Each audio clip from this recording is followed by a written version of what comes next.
Anim na relihiyon na parang Kristiyano sa panlabas pero sa katotohanan ay hindi. Maraming relihiyon ang nagsasabing sila ay Kristiyano, ginagamit nila ang Biblia at binabanggit si Jesus pero sa likod ng kanilang mga turo ay may lihim na pagbaluktot sa katotohanan. Kung hindi mo alam kung paano sila makikilala, baka hindi mo namamalayan na ikaw ay naglalakad na sa isang mapanganib na landas.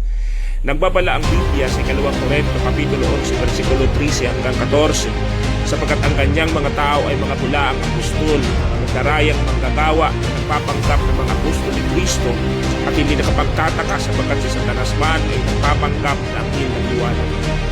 Pailan na nagdadagdag ng bagong kasulatan, ang iba ay binabago kung sino si Jesus at marami ang pinapalitan ng ebanghelyo ng biyaya at ginagawa ito ng isang gawain na katao. Dapat mong malaman ito dahil ang kaligtasan ng iyong kaluluwa ang nakataya dito. Maraming nanonood ng ating mga videos pero nakakalimutang mag-comment, mag-react, mag-engage dahil dyan hindi nila natatanggap ang makapangyarihang katotohanan na maaaring magpatibay sa kanilang pananampalataya. Kaya tiniling ko na suportahan nyo ang ministeryo na ito, pakishare at pakibigyan na rin ako ng subscription at patalan na rin upang patuloy pa tayo makagawa ng mga content na ganito sa ating pagpapatuloy. Simulan na natin. Ang unang mapanlinlang na reliyon ang reliyon ng Mormonism. Ang Mormonism o The Church of Jesus Christ of Latter-day Saints ay tinatag ni Joseph Smith sa Amerika. Sa unang tingin, parang tunay na Kristiyano ang mga Mormon, pinabanggit nila si Jesus, ginagamit ang Biblia at pinapahalagahan ang pamilya. Pero ang kanilang paniniwala ay malayong-malayo sa tunay na Kristyanismo ayon sa Biblia. Isa sa pinakamalaking problema ay ang kanilang pagtanggap ng mga bagong kasulatan maliban sa Biblia, the Book of Mormons, Doctrine and Covenants, Earl of Great Price. Babala ng Biblia sa Galatians chapter 1 verse 8, subalit kahit kami o isang anghel mula sa langit ang mangaral ng ibang ebanghelyo maliban sa pinapangaral namin sa inyo, hayaan siyang sumpain. Mas nakagagulat pa ang paniniwala nila tungkol sa Diyos. Tinuturo nila na ang Diyos ay dating tao na naging Diyos sa pamamagitan ng proseso. At ayon sa kanila, pwede tayong mga tao ay maging Diyos din ng sarili nating mundo. Dalawas ito sa sinasabi ng Diyos sa Isaiah chapter 43 verse 10, walang Diyos na nilikha bago ako, ni magkakaroon pa pagkatapos ko. Sa tunay na Kristyanismo, si Jesus ay Diyos na walang simula at walang katapusan. Ngunit ayon sa Mormonism, magkapatid sa Espiritu sina Jesus at Lucifer. Maliwanag ang sabi ng Juan Kapitulo 1, versikulo 1, nang pasimula pa ay naroon ang salita at ang salita ay kasama ng Diyos at ang salita ay Diyos. Isa pa, ang kaligtasan ayon sa Mormonism ay hindi sa pananampalataya lamang kundi sa pamamagitan ng binyag, mga seremonya sa templo, binyag para sa mga patay. Pero malinaw sa Efeso Kapitulo 2, versikulo 8-9 na sapagkat dahil sa biyaya kayo ay naligtas sa pamamagitan ng pananampalataya at ito'y hindi mula sa inyong sarili. Ito'y kaloob ng Diyos, hindi sa pamamagitan ng mga gawa upang walang sino man ang makapagmalaki. Panghuli, sobrang taas ang pagpapahalaga ng mga Mormon sa kanilang propeta na si Joseph Smith. Naniniwala silang patuloy na may bagong revelasyon mula sa mga modernong propeta kahit sa lungat sa Biblia. Ngunit ang Biblia ay nagbibigay ng babala sa Pahayag chapter 22 verse 18-19 laban sa pagdaragdag o pagbabawas sa salita ng Diyos.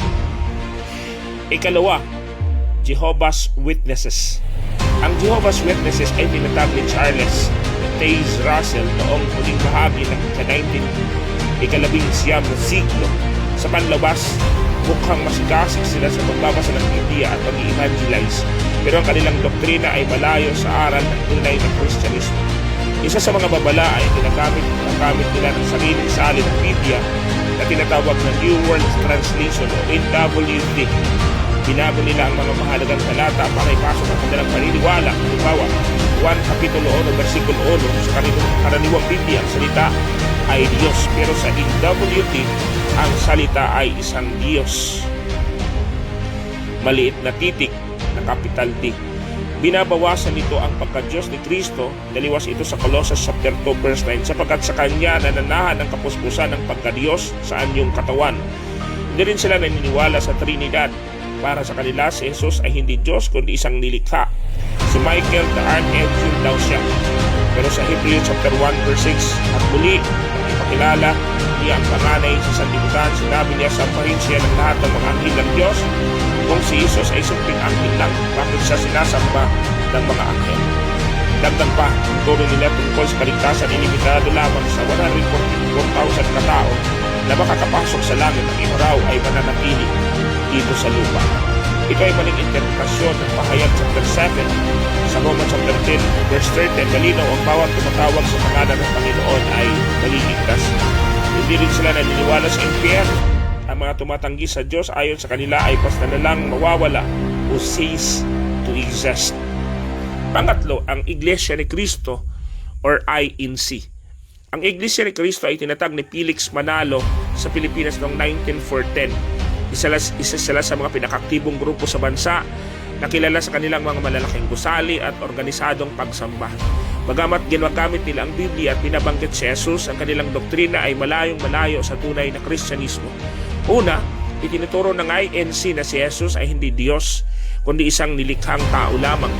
Ayon sa kanila, si Jesus ay hindi dapat sambahin kundi igalang lamang bilang sugo ng Diyos. Ngunit paliwanag sa Biblia na si Jesus ay Diyos. Hebreo chapter 1 verse 8, ngunit tungkol sa anak ay sinabi niya ang iyong trono o Diyos ay magpakailanman. Ang hindi pagkilala sa pagka-Diyos ni Jesus ay pagtanggi sa sentro ng ating pananampalataya. Pangalawa, itinuturo nila na sila lamang ang tunay na simbahan at kung wala ka sa Iglesia ni Cristo, hindi ka maliligtas. Ngunit sinabi sa Romans chapter 10 verse 9, kung ipapahayag ng iyong bibig na si Jesus ay Panginoon at sasampalataya ka sa iyong puso na siya ay muling binuhay ng Diyos, maliligtas ka. Hindi simbahan ang nagliligtas, si Jesus lamang. Pangatlo, itinatanggi nila ang Trinidad. Para sa kanila ang banal na Espiritu ay hindi persona, kundi kapangyarihan lamang. Ngunit sa Biblia, ang Espiritu Santo ay may damdamin, kalooban, at gumagabay tanda ng pangkapersona. Pang-apat, the Unification Church o MONIS. Inatag ni Son Myung-moon sa Korea noong 1954. Ang kilusang ito ay kilala rin bilang the Family Federation for World Peace and Unification. Sa panlabas, binabanggit nila si Jesus at ang Biblia, pero ang kanilang mga paniniwala ay lubhang mapanganib. Una, ayon sa kanila si Jesus ay nabigo sa kanyang misyon dahil hindi siya nag-asawa, ay daw si Son Myung-moon ang bagong Mesiyas na tumupad sa misyon ni Jesus. Napakalinaw sa Biblia na si Jesus ay natapos ang kanyang misyon sa cross. 1 Kapitulo 19, versikulo 30. Nang matikman ni Jesus ang suka ay kanyang sinabi, naganap na, or it is finished. Ang pagsasabing may bagong tagapagligtas ay tahasang paglapastangan sa ginawa ni Kristo. Pangalawa, ang mga tagasunod nila ay dumadaan sa mga ritual ng kasal at pagtubos upang makamit ang kaligtasan, isang malinaw na pagsalungat sa Ebanghelyo ng biyaya. Panglima ay ang Christian Science. Ang Christian Science ay itinatag ni Mary Baker Eddy noong 1879. Ang Christian Science ay gumagamit ng Biblia, ngunit binibigyang ibang kahulugan ang mga pangunahing turo nito. Para sa kanila ang kasalanan, sakit at kamatayan ay ilusyon lamang, hindi daw ito totoo sa spiritual na realidad. Pero malinaw sa Roma Kapitulo 3, versikulo 23, sapagat ang lahat ay nagkasala at hindi nakaabot sa kaluwalhatian ng Diyos. At sa Hebreo chapter 9, verse 27, itinakda sa mga tao ang mamatay ng minsan at pagkatapos nito ay ang paghukom. Hindi ito ilusyon, ito ay katotohanan. At kung hindi totoo ang kasalanan, walang pangangailangan para kay Jesus na mamatay sa cross. Pang-anim, the Seventh-day Adventist extreme branches only. Hindi lahat ng Seventh-day Adventist ay maling guro, pero may mga matinding sanga ng grupong ito na hindi nagtuturo ng hindi naaayon sa Biblia. Una, ilang panig ng grupo ay naglalagay ng sobra-sobrang diin sa pagsunod sa Sabado bilang batayan ng kaligtasan. Ngunit sinasabi sa Roma chapter 14 verse 5, may kinikilala ang isang araw na mas mahalaga kaysa sa iba, pero para sa iba pantay-pantay ang lahat ng araw. Dapat mapanatag ang bawat isa sa sarili niyang pag-iisip. Pangalawa, ilang matinding tagasunod ay sinasamba halos si Ellen G. White, ang kanilang propetang babae, at ginagamit ng kanyang mga sinulat na halos kasing taas ng Biblia. Ngunit sinabi ng Biblia sa 2 Timoteo Kapitulo 3, versikulo 16, ang lahat ng kasulatan ay kinasihan ng Diyos at kapakipakinabang sa pagtuturo, sa pagsaway, sa pagtuwid at pagsasanay sa katuwiran. Walang ibang aklat o propeta ang dapat lumapat sa salita ng Diyos.